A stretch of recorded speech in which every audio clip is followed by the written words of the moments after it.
Danny. I'm the VP of Marketing at 97th Floor. We're an enterprise digital marketing agency. We have Eli Schwartz with us, growth advisor and SEO strategic consultant, also author of Product-Led SEO, the book.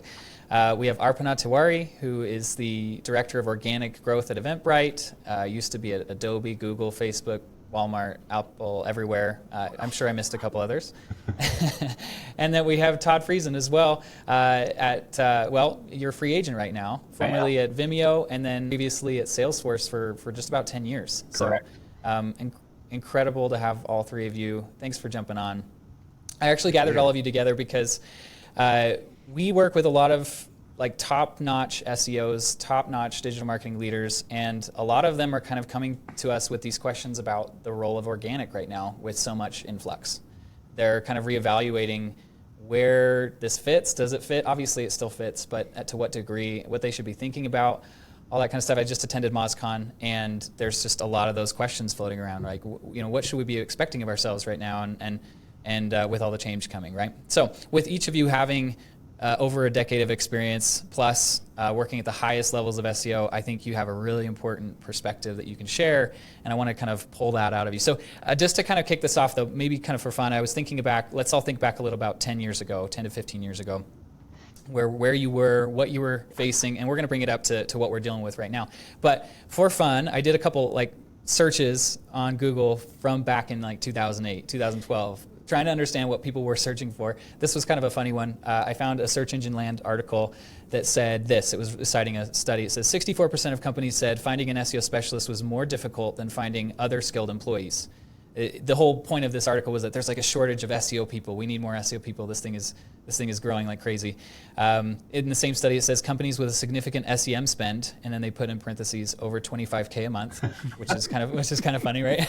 That $25K a month was a significant SEM spend. But it says those companies ranked hiring skilled SEO staff on par with other technical or implementation-based SEO challenges. Basically, just finding people was the challenge. Another kind of funny nugget was an article from Moz in 2012, and it listed some of the top skills that SEOs needed. It said, number one, be the best person to work with at the office. Number two, always talk about SEO from the perspective of people, not robots. Number three, don't rely on data to tell your story for you. Number four, help your colleagues meet their goals before asking them to support yours. Number five, go agile from a project management perspective. I thought some of this stuff was funny, just thinking back, and I was really young in my career at that point, but I still remember this feeling of no one will give us the time of day. How do I get anyone to believe in SEO?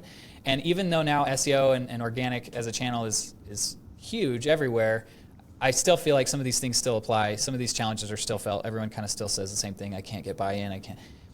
Anyway, I don't want to spend the majority of our time together talking about the past, but I do want to ask you. Feel free to speak when But what are your memories from those days? What were the challenges that you were dealing with, and what were the skills that you needed back then? I don't know if you want to kick it off, Eli. So we go back 10, 11, 12 years. I think that's when SEO changed. That's when smart SEO died because Google took away all the tricks.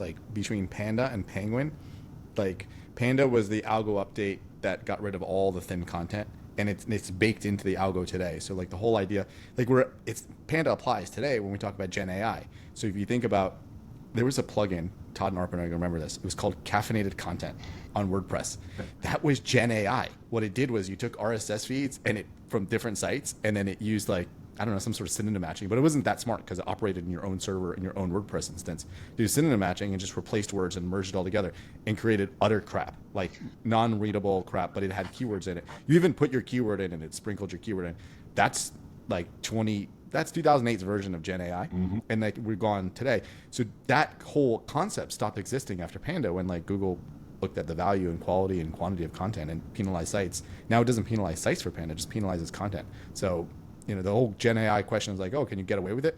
Well, if you figure out how to write a lot of good content at scale that readers like, then yes. But if you create crap, no.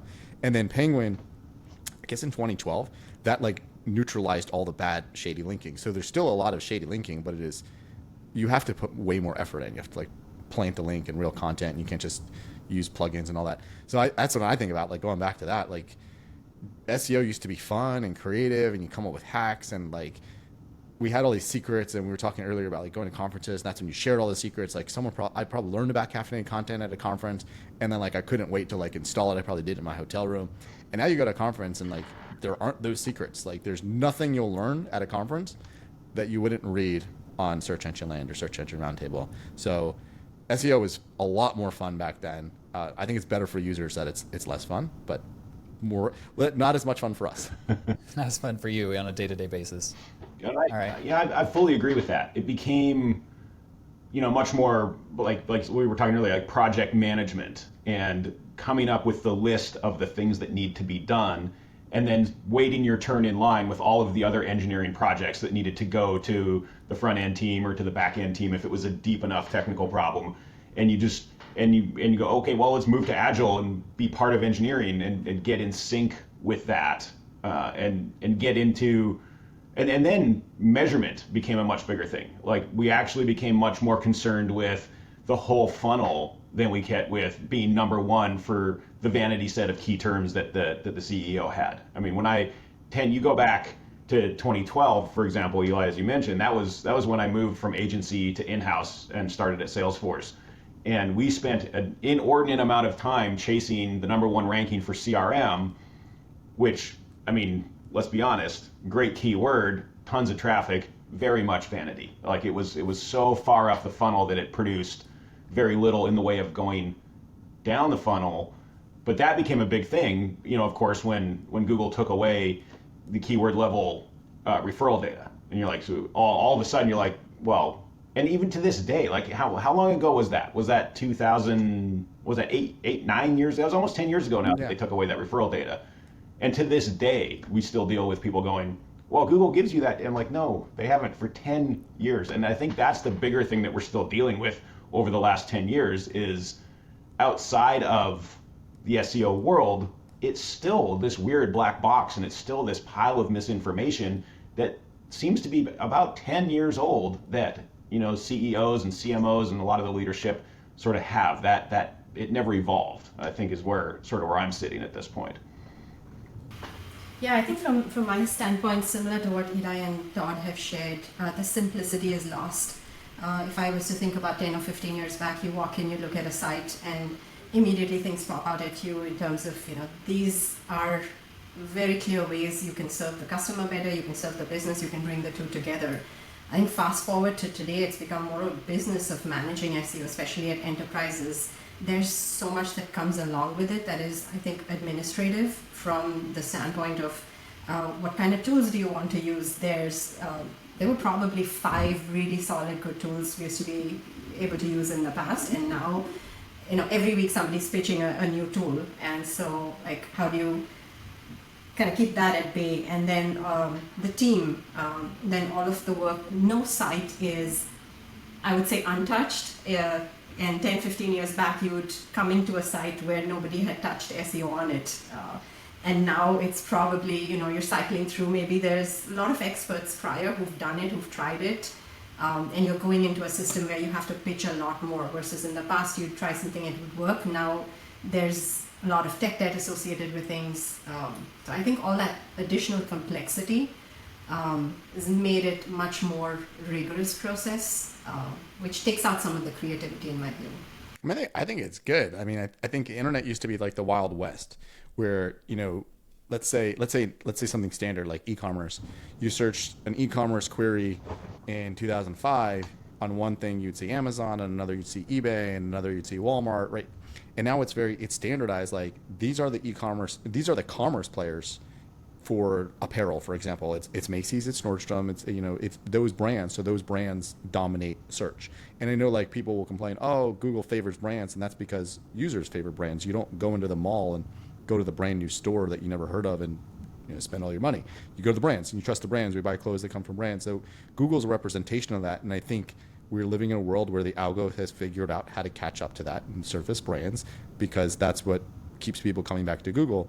And I think that's where Bing maybe suffers a little bit, because you don't see Bing, you see more random sites, and that's maybe off-putting to users. Like, whoa, I was just searched like iPhone case, and you're showing me something I never heard before. I don't know if I could trust your results. And you go to Google, and like this looks standard. No matter what query I search, it's standard. These are the brands I trust. Sometimes they're number one, sometimes number three, but like it looks the way I expect it to.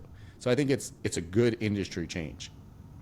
Well, that's a piece that we used to talk about all the time. Is everybody wants it to be this completely like 100% unbiased ranking algorithm that you can tick the boxes and get to be number one or number two on the front page, and it completely leaves out that Google's user experience is a driving force for Google in its entirety. And just to echo exactly what you said, if people show up and they don't like the search results, they're gonna either not click an ad or like whatever they're gonna not do. They want to like those search results, and we can't as SEOs really approximate that level of user satisfaction with a site that doesn't meet that criteria. Like that's outside of what we can do as SEOs or as marketers to a large degree. And I think what's exciting about now is that SEO seems to be going back full circle into marketing. I think we started out with it's a channel to market where there's value, bring users and businesses together. And then it got into a lot of automation and scaling, and you're trying to be everything to everybody. And you're trying to just maximize the traffic. And I think now it's coming back to where is the value? And I think SEOs should really think beyond search, and they should be thinking of any surface where people are looking. So it really goes back into organic. It could be organic search because people are searching on almost every surface. So you really want to go back into organic. Where are your users and what are they looking for? Versus one search engine. Yes, it gets most of the traffic, but sometimes you lose the insights if you're just looking at that one. If you split it into more of the niche engines, you're going to start to see insights that can actually help you in the big one too. Yeah. Well, that was that, and then things like when you talk about services like the app stores and things like that fall into that bucket. I was scrolling job listings on LinkedIn the other day and just seeing what's out there, and I came across one that was it was SEO related and digital. It had all the stuff in it, and one of the criteria that it called out, which I hadn't seen in a job description in a long, long time, was expert knowledge in app stores and app deep linking, and like it was very, very like somebody had very specifically written out this part, and it was a mobile related company, but it was very specific around apps and links to apps and deep linking from apps out to sites and vice versa and stuff like that, which is, that's a very specialized part of SEO that very few SEOs have really gotten into. Yeah, and I think there's one thing, and I always tell this to potential clients that people don't realize, which is a very, very high percentage of websites in the entire world don't do SEO because they don't know it exists. Mm-hmm. I put that as high as 90%. Like whatever the IRS of like there's 180 countries in the world. Most of those countries, the governments don't know how to do SEO. So Google has to compensate for the fact that 90% of the world is not doing SEO. So if you search for the IRS of Congo, how do you find that? If you're looking for the parliament of some small country, how do you find the parliament and make sure you're not finding like some fake website that represents the parliament? Or if, again, if you're in, I don't know, Papua New Guinea and you're searching some health query, how do you find the right health site or like a correct health site in whatever language you need? So Google has to compensate for all that, and that's what Google is doing. So they're not going to give that like extra advantage to some site that knows SEO and knows how to get links and knows how to optimize content. Google covers that. And I like Arpana's point around other search engines. I always tell any potential client to really think of the user in search and that they're arriving from a search engine. At some point in time, like I predicted 2 years ago, I was like, oh, we'll see another search engine. I didn't think it would be ChatGPT. Right, ChatGPT is kind of becoming that other search engine, and it's rivaling Google, which is why Google's freaking out. But like, Apple could one day decide that they no longer want to send Spotlight over to Google, and they'll do search. Like, okay, search is not that hard. Like, great search, like Google, is pretty hard. But like, okay enough search, like DuckDuckGo does okay enough search, and like a lot of search engines. So Apple could do it, Facebook could do it, Amazon could do it. There are other products that could just decide that or Firefox could do it. Again, mm-hmm. They will not have a huge market share, but they could just do their own search and not send it to Google. So as right now as SEO, we only think of Google with 95% plus market share, but there could be a world where like Google has 70% market share, and you need to figure out that other 30%, and you do that not by understanding the algo, but by understanding the user. Well, and that starts to throw you back to the really old days of web crawler, Excite, Hotbot, InfoSeek, Lycos, InfoSearch, and that was, and that, I mean, that was a fun world. I would like to go back to that to a certain extent, just to get some diversity in traffic, to have some opportunity where if you're not on the first page of Google, it's so business impacting. And I used to say all the time, like, when Google would do the updates back in the days of monthly updates, and you'd get these stories at conferences and stuff like that, where some people like, Google wiped out my entire business and I had to lay 4 people off because they updated and they kicked my site out and I wasn't doing anything black hat and so on and so forth. And we used to always say, well, you're absolute, it's foolish to base your entire business and to hire people based on where you rank on Google. But fast forward, 15 years, and we're there. Like, there is absolutely businesses that exist entirely based on search rankings.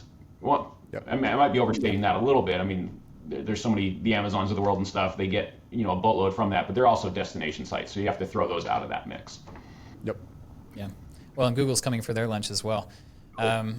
So yeah, I mean, it's, as an agency ourselves, right? We started an SEO. We started as an SEO agency 18 years ago, and that's all we would think about. But in the last 10 years or so, we had to realize ourselves that that's a rough train to hook yourself to if things change, right? And so that's where most of our clients now, we try wherever possible to include advertising, to include other forms of content, to include all of it, because we didn't want to be, I think a lot of people are actually just Google specialists. They're not even SEO specialists, right? They've become so attached to Google, and they're just like, I'm an expert in Google.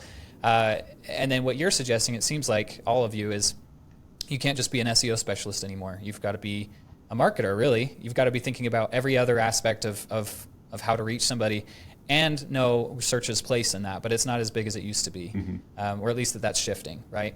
So with I know, Eli, you've been posting a lot about SGE, about everything that's changing on the SERP, and there's some things that would be very concerning to people who are like attached to Google and only Google. But I mean, I guess how are those conversations impacting how are those changes impacting your conversations with leadership right now? What are you currently hearing? Are people freaking out? Are they kind of pretending it doesn't exist? How's that going? They're not aware. I mean, we live in SEO, we live in a bubble, and we think everyone knows everything. And like the word SGE, only we know it. Regular people don't watch Google I/O. Regular people don't read search blogs. Regular people don't look at SEO on Twitter, so they have no idea. And it's whoever's looking at SEO for a company or at an agency, they're the ones that are responsible to be telling leadership, there is this nuclear bomb hiding in the corner, and it could destroy everything. And I think a big problem right now in the SEO industry, and to call out some people in the SEO industry, is that they're trying to pretend it's nothing, and mostly because they're scared of their own jobs. And it's scary, but I don't think saying it's nothing is helpful to anybody, because when it blows up, like, Google is huge, right? Like, Google could do things and mess everything up and then fix it 6 months later, not really impact their revenue, but it'll mess everything up for SEO, mess everything up for the users there, and what are you going to do? Yeah. So I actually think Google's about to launch it very, very soon, from what I hear. Google may not launch it till the beginning of the year. Whenever they launch it, it will cause a lot of chaos. So pretending it doesn't exist, or I heard someone say, oh, it's a beta thing, Google's never going to launch it. I mean, you don't know that. It could be a beta thing and they'll still launch it and still ruin everything. So I think business leaders don't really know it's out there, and it's our job to tell them it's out there. The second thing is just to anyone's horn that is looking for a job or that is in consulting, this is going to be the greatest thing ever for the SEO industry, because it's going to create so much turmoil. And for everyone that has not been warned, they're one day going to just watch everything flip, and they're going to be desperate. Mm-hmm. So turmoil is good for us. Turmoil will make the phones ring off the hook. Let's say even a company loses 5% of their traffic or 10% of their traffic. It's a big deal. Yep. I mean, you go to Wall Street and you say we lost 5% of revenue, 10% of revenue, your stock goes down 30%. Yeah. I think it's going to be, for informational companies, it could be as close to 50% of traffic. So when they lose that, they'll be really desperate to keep the 50 that's left. I mean, I was at a company that lost 60% of their traffic the morning that Panda launched, and there were a lot of tears, right? So like, this is going to be global.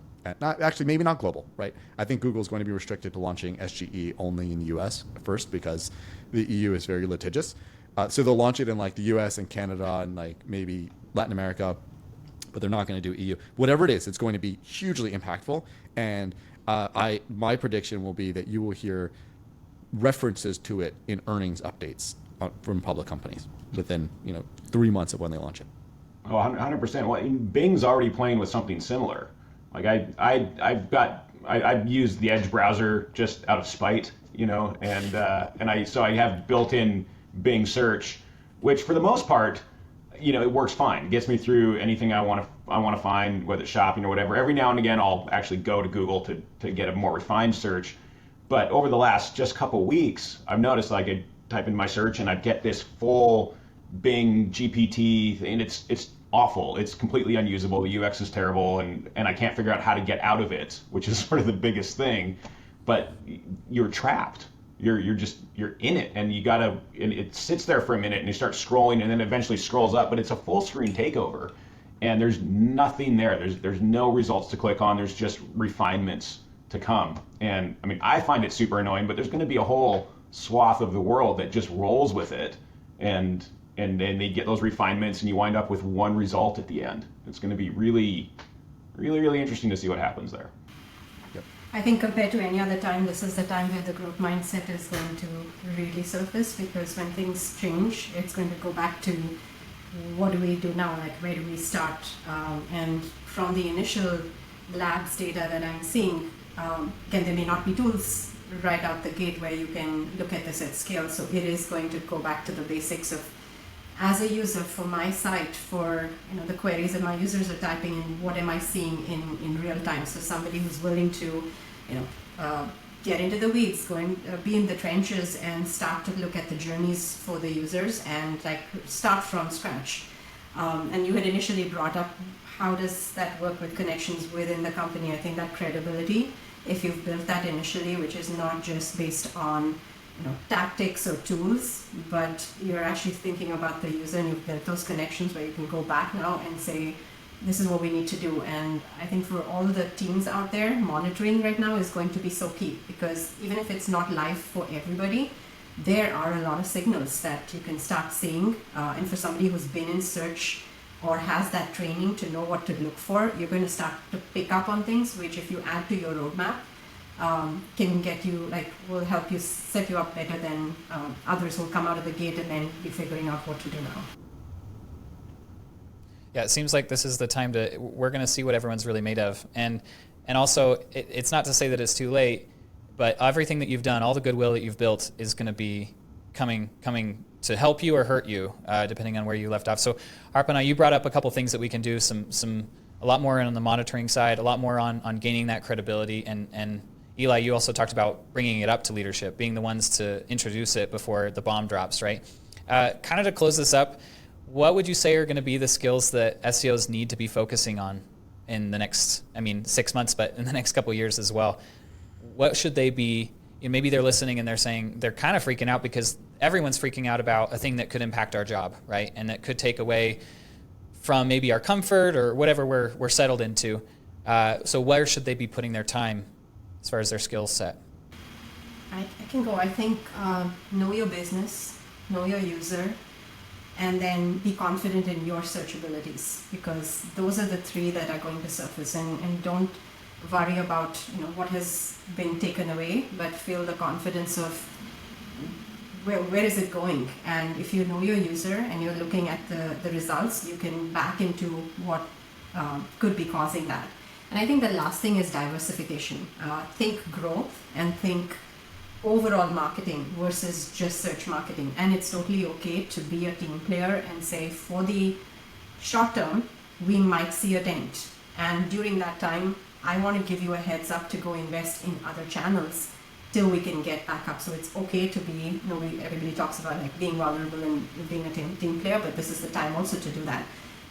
Sharing that you don't know what exactly it is going to be, because nobody knows how it is going to impact different businesses. So prepping the teams, I think, will also increase the credibility. Yeah, I'd agree with that. It depends a little bit too on where you want to go as an SEO and what you want to do with your career. If you want to, I know some people that want to just they're SEOs and they want to stay, they're happy to be pigeonholed as the SEO guy, which personally I hate being pigeonholed as the SEO guy, because they're like, I can do all these other things. They're like, yeah, but you're the SEO guy, and they sort of leave you out of those higher level conversations. But if you want to grow your career and you want to move up the ladder and add different titles to your name, director, senior director, VP, and those sorts of things, you have to do the other things. You have to know how to hire and run an engineering team, typically front end when it comes to SEO. You have to understand UX. You have to know user research. You have to know analytics. If you're going to build out a proper SEO team itself, it needs to have engineering resources, it needs to have analytics resources, it needs to have an operations person, it needs to have a program manager. Like, you need to be almost a mini company within a larger marketing organization to get done what you need to do across that. So if you want to just stay in SEO, that's great. You're going to need to know SGE, you're going to need to know all these things. You're going to need to be the clear expert. If you want to climb the ladder in the marketing world, you need to add these other disciplines to what you're doing. And running an engineering team is a really, really interesting challenge that a lot of people aren't ready to take on, but that will put that one thing alone is a massive feather in your cap if you want to grow. Yeah, and I completely agree with both Arpana and Todd. Like, those are definitely the things you need. And like Todd said, like, if you want to grow, you've got to learn other things. But I think you can't rest on your laurels in SEO anymore, because I think the rules are about to change. So I think that links don't matter nearly as much as everyone thinks they do, and they're going to matter even less with SGE because you don't see them really taken into account. I think that keywords don't matter. Like, keywords hardly matter now, but they're going to matter so much less. Rankings, of course, go away. So the typical SEO skills now completely flip and they're gone. So the big thing I think anyone needs to focus on, of course, like what Todd and Arpana said, really even beyond that, to think big picture. Like, how do you move the ball forward in growing organic traffic? What do you need to create? So really like some sort of product mindset. And the last thing that I think not enough SEO people really focus on and should learn and like take classes on it or take courses, or get coached, is communication. So there's always this natural thing, especially in agencies, to do like CYA, like, and avoid the bad news and sell the good news. But like, who you CYAing for? You're CYAing for Google? Like, you don't work for Google. So like, dump on them. Like, say like, Google's about to destroy us, blame Google because it's not you, and over communicate. And if the hurricane doesn't happen, great. Like, at least you warned that it could happen. So I'd say like SEO needs to do a way better job of communicating what's happening, what could happen, what will happen, all of those things, and learn those things. Like, an example I always use in communication, which is like probably one of the best things ever happened in my career, is I was being called into a meeting with the CEO, and we were about to lose budget for SEO, and because they wanted to prove it didn't work. And this CEO was like a huge sports fanatic, and I explained what SEO was to the CEO while using a GIF on a PowerPoint of a basketball player doing an assist, like catching the ball, bouncing it, and then passing it over to someone who dunked. And it just does this 1 second GIF over and over and over again, playing while I explained that SEO was an assist. And when I walked out of that meeting, I had an extra headcount. I was about to lose my team, and I got more because I communicated what I was doing. Like, I was being judged like, SEO doesn't make us any money, you're failing, there's no revenue. And I explained that I was not failing, I was doing better, they just were looking in the wrong place. So SEO needs to communicate and over communicate, and blame Google, blame whoever you want, but communicate and just say what's happening and like how you'll fix it. Mm-hmm. Yeah. Wow, incredible advice, right? We got to look at our leaders or those who we're answering to as our peers and say, here's my real advice. Like, this is where I'm coming from. I love what you said, Arpana, about being vulnerable and saying, here's what I don't know, here's what I do, and being really confident in what SEO does do, what organic does do, like you said, Eli. All of you, I feel like I just had an incredible out-of-body experience. No, having all three of you though in the same room, hearing from your experiences is incredible. And you can find all three of these incredible people on social media. Reach out to them, ask them questions. Todd is a catch wherever he ends up. It's going to be an incredible, add to their team. And thank you all for jumping on today. It's been really great. Thank you for having us. Thank you, John. I enjoyed it. Thanks.